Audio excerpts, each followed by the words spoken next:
Dreadful Rick's back for another contest entry. This should be a fun one. So we're celebrating Matt at the Accusatory Network. Oh no, wait, that's not it. Matt at the Assassination Network. Damn it. Matt at the Annunciation Network. Matt at the Accusation Network. There we go. Too many syllables. Matt at the Accusation Network. There we go. So he's been going on, I want to say at least 4 years. His videos date back pretty far. So to get to 5,000 subscribers, it's been quite a slow climb to get there. But so cool to see that people in ABC, it's attainable, people. It's attainable. He's proven it. So he'll be giving away some items. I think there will be one winner for this. So he made a list of demands for us to, no, sorry, not demands, questions. That's questions for us to answer for this entry. So I'll show you what I picked for this. So, you know, I think it consists of stuff like, what's he asking here? A city bus with a full tank of gas, a Harley Davidson, I want a monster truck, 2 Jet Ranger helicopters, call me Chip. No, wait, these are demands. Oops. Sorry, guys, that's for my other side hustle. Oh, here it is. 6 questions. So let me show you what I pulled, and yeah, let's get to it. Okay, question 1. Show me an album with a guest performer who really brings something great to the music he or she is on. Tell me what you dig about this appearance as well. So I pulled 2 female vocalists who happen to be guests on these particular albums. So let me start with first Chicago's own, I guess what you call Doom Band, Death Doom Band, November's Doom on their 2011 album, Atypical. And the track in question is the 4th one, What Could Have Been. So that features Annika van Giersbergen, who you guys know from her time in The Gathering, and amazing vocalist. And you know, she's guest vocals in a lot of other bands, Anathema, Amorphous. She even appeared on a Napalm Death album, Smear Campaign. So you know, she's been all over the place. I particularly like her appearance on this song because it covers a particular topic that you don't see a lot in music, and it's very personal for a lot of people. So it's a very somber, melancholic song, quite sad. So what could have been kind of deals with the topic of you know, stillbirth. You know, so anybody who's ever been through that and has you know, have you know, been expecting a child, and a stillbirth happens, and then you know, it changes everything. So it kind of goes in with the title, What Could Have Been. So it's quite sad. If you watch the video, she's not actually in it, which I think in a way kind of works as far as the symbolism goes, and how it kind of sets couples apart and just creates kind of tension, and just really it just makes everything very hard and uncomfortable. All right, so the next one is Cammie Gilbert, who appears on the latest Swallow the Sun album. So this is the Moonflowers album, and that is the 5th track, All Hallows Grieve. Right there. So you know Cammie from Oceans of Slumber. So a phenomenal band, also based in the US. And her vocal duties here on All Hallows Grieve, another very moody and melancholic one. And you guys know Swallow the Sun, you know what their sound is like, and she just enhances that track. It really makes it stand out. So really good performances by both women. So yeah.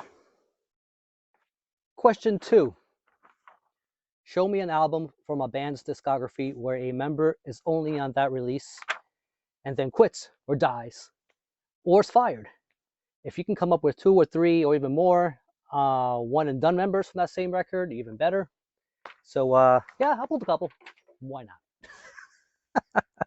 not? So first up is probably one of my most favorite death metal albums to come out of Finland, and absolute classic. If you don't own this, it's one of those. Follow with "What's Wrong with You." So, Convulsus, World Without God. So again, 1991, and the band would never quite sound the same after this. They kind of turned into a bit of a death row band. They wouldn't release another album until 1994. And the member in question goes by the name of Jani, Jani, who played guitar on this. And let me see if I can pull a photo. Oh, here we go. It's on one of the sleeves here. So there he is.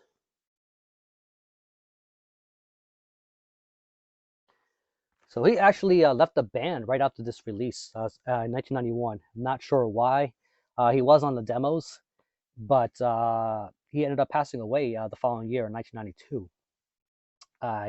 And I looked around. I couldn't find an actual reason of what caused his death, other than just mentioning his passing away, which is a shame. But this is one hell of a legacy to leave behind. So left with putting out an absolute banger, and it's just a classic album.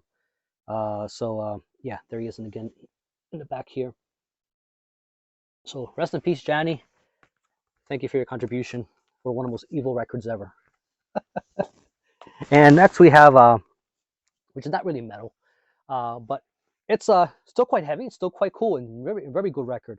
This is the second solo album from Jerry Cantrell, Degradation Trip. So if you love Alice in Chains, definitely check this out. And it's so when Boggy Depot came out, right, which was his first record, it still had a lot of leanings to the Alice in Chains kind of sound. And that came out in the late 90s, 1999, something like that. And for the follow-up album, he kind of went with some new members. And so this came out in 2002, put out by Roadrunner. And so he, again, these guys are not counted as session members. I think they're actually credited as members here. And that would be Robert Trujillo. And Robert Trujillo, who you know from, after this album, he will move on to another band. You may have heard, I forget the name. They just put out an album, something Seasons, Celestial Seasons, Flu Seasons. I forget what the name of the album is, but it's been this big and yellow. It's got this crib and it's all charred and stuff like that. So if anybody here may know that, just leave it in the comments. And then the other member is Mike Borden of Faith No More. And so that's a hell of a lineup. Very cool record. I think this is exactly what Jerry needed to kind of move away and just transition to something of a different kind of aura and feel, other than something that's kind of very reminiscent of leadings of Alice in Chains. So there you go. Second album, Degradation Trip. Knuckle with syllables. All right. Next up is, and I'm surprised nobody mentioned this. At least I've been watching the contest entry videos, and I didn't see anybody mention this. Not that I recall. Maybe somebody did, but I didn't see it. Marc G with a C just posted his entry, and he brought up a Benediction album. I was like, close, but that's not quite it. And then I think he showed another one which had Dave Ingram in them. And so that would be Honor, Valor, Pride by Bolt Thrower. So this will be their first album in the 2000s, I believe. After this came out after Mercenary, 2000, let's see, 2001, maybe 2002. I think it's 2001. And yeah, so I remember when I first listened to this album years ago, and just thinking like, what the hell happened to Carl's vocals? Like, did he eat sandpaper? It just sounded so different. And then, but it sounded very familiar, And then, eventually I found out, it's the Benediction dude. Yeah, cool scene. Let me look at that. This reminds me of, so when I was a teen, in my, I think it came with an Age of Wizard, and it was a comic called Prophet. It's one of those Image Comics things, and it came with a kind of a cool, nice, big, giant poster of Prophet kind of blasting away, and it looks very much like this. That poster predates this album, but every time I see this, it just reminds me of that. I'll show you a picture of that, what that looks like. But it's badass. It's Stephen Platt artwork. Whatever happened to that guy? So, okay. For those of you who don't know, so Dave Ingram himself is a fan of the Accusation Network. He's a regular watcher and commenter of of Matt's content. So those of you who watch Matt's videos and actually read the comments, you may have noticed that. So Dave Ingram, if you're watching this, what's up? Big fan. And it's so cool to have contributions and just people who are in some of these bands that you may talk about actually watch your channel. So I have yet to experience that, but well, I do have people that watch my channel that are in bands. But maybe not as big as Bolt Thrower, but whatever. I'll just stop rambling. Next question. Question 3. Show me an album with a track that contains vocals not human. So basically, an animal as guest vocalist on a record, even if it's in the background. So I did my best to look for Hellraiser samples for Cenobites, because I was trying to find something not typical or obvious like an animal, but I struggled with that. It's like, damn it, because demons aren't human. You could have used that. Anyway, I went with an animal. I was surprised. I didn't see anybody pull this. So the band in question is Hatebeak. Oops. Hatebeak. For the number of the beak. So yeah, I mean, you know me. I'm a parody guy, and this is parody up the ass. And if you haven't already figured out what the hell is parodying, there you go.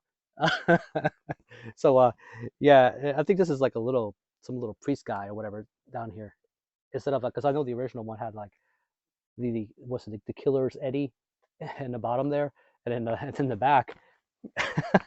This is pretty cool. Look at this.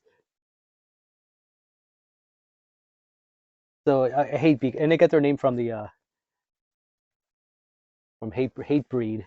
So the world's only grindcore band fronted by a parrot, and featuring a member of Pig Destroyer, mastered by Scott Hole of Pig Destroyer. I go for all the nosebleed, and yada yada. So Blake Harrison, who was the I guess the sound samples synthesizer guy for Pig Destroyer, took his talents and decided to make a whole project out of it. So they recruited an African gray parrot by the name of Waldo.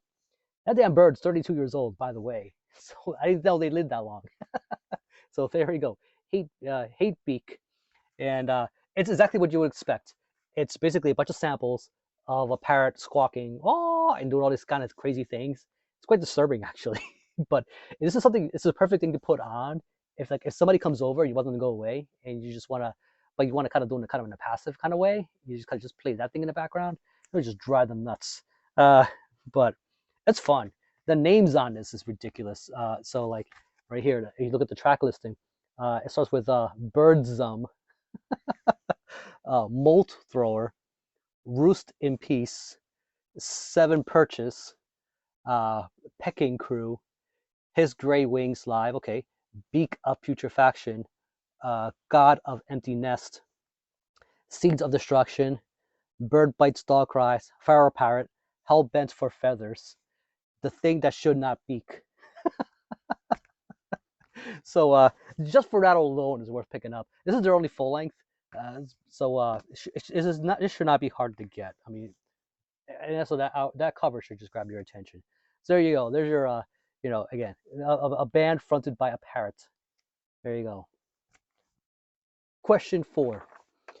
Show me an album that features an atypical musical instrument for the genre. In other words, not guitar, or bass, drums, keyboards, and the stranger the instrument, the better. We're also going to rule out any orchestral instruments, because that would be cheating. You were thinking ahead. No Therion. From an orchestral metal band, because yeah, that's just cheating, as he said. So a couple of interesting ones I've seen on the entries. I'm surprised nobody pulled this band right here. This is a band from San Francisco, and they kind of play this. They've been around, I think, since '09, and I have actually quite a few of their releases. So this is one of their. I don't think it's the latest one. I think it's the next latest one, and it's Botanist. So this is a photosynthesis, and they're very, very, very about that organic sound and just getting with nature. They kind of lean on that sort of experimental kind of post-black metal kind of stuff. If you like Wolves in the Throne Room and like Panopticon, and you have those kind of leanings with that kind of genre, I mean, this band will be up your alley. So yeah. So what's the instrument in question? So this band prides themselves in not having any guitar whatsoever in their music. Yeah, think about that. A black metal band with no guitar. Uh, though I have seen black metal releases with just bass as the main instrument. But so they use something called a dulcimer, and I've never heard of this thing until I ran into this band. Apparently, it's a very popular instrument. It's kind of been getting very what do you call it, widely recognized, and apparently, from what I've read about it, it's actually easier to learn. A stringed instrument, so it's a stringed instrument that's easier to learn than a guitar. Actually, I think you kind of play it on your lap, and you kind of just it's kind of like a slide guitar kind of thing, I guess, in a way. So these guys kind of play a custom version of a dulcimer. They kind of take two dulcimers and they're kind of hammered together. So that's even stranger. But yeah, so buy this again if you're looking for some black metal with some atypical elements. This would be definitely something worth checking out. This particular release right here is really good, and that's actually one of my favorites. But yeah, great band. Definitely check them out. Question 5. Show me an album from a band whose members are from different countries.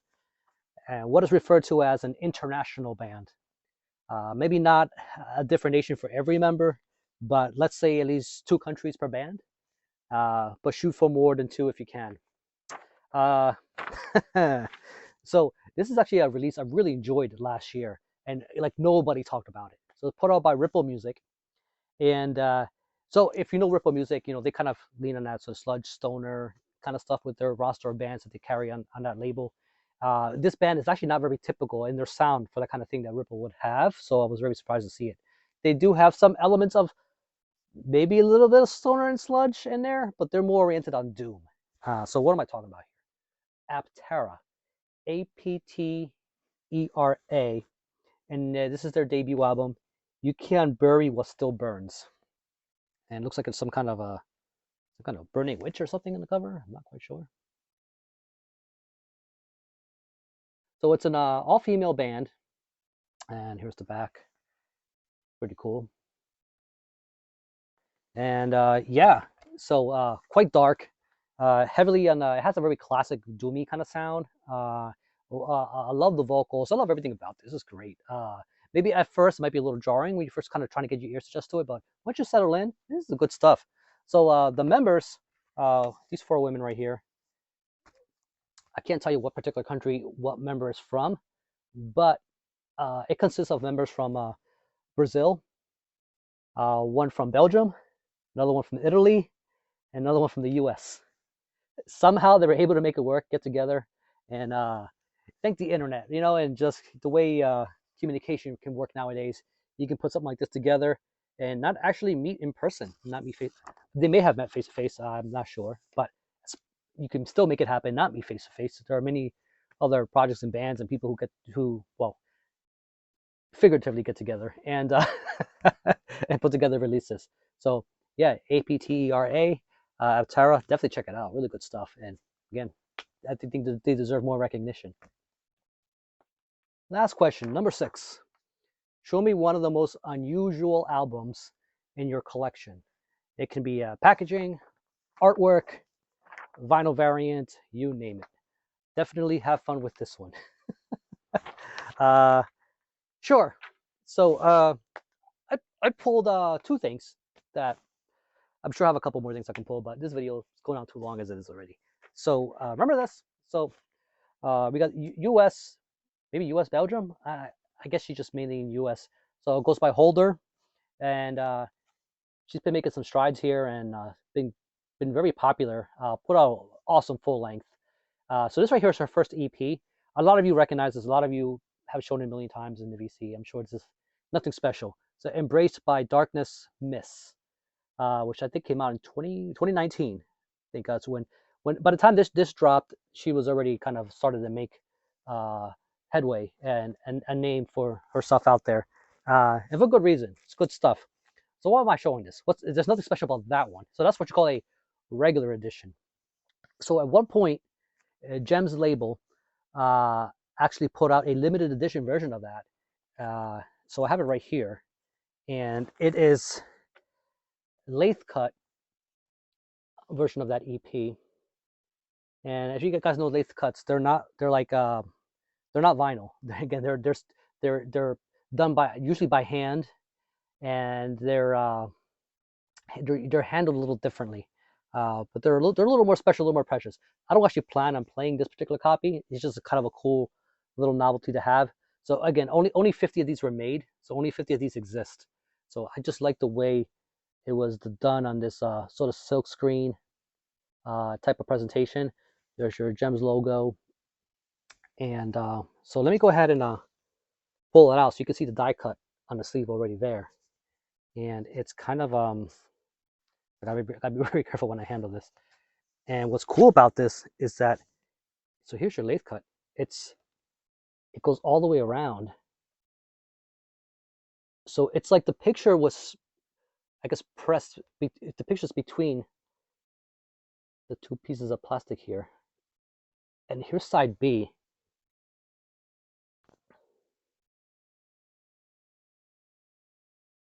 Yeah, really, really, really cool. So as soon as I saw this, my jaw dropped. I was like, this is coming home with me.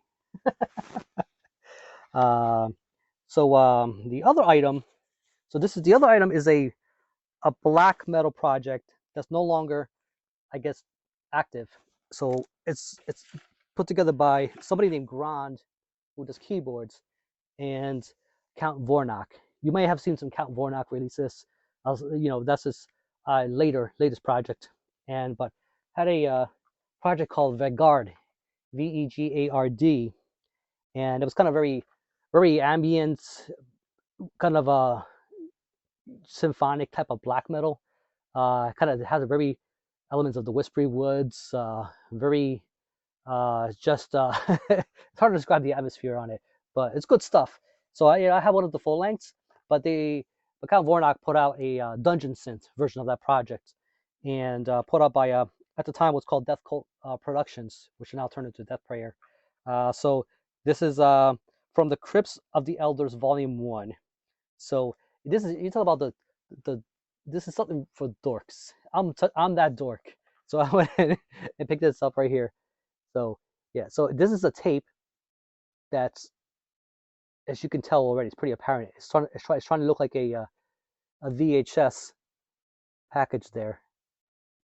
So again, it's meant to look analog, which, I mean, it is. It's a tape, and then when you open it up, here's the clamshell case,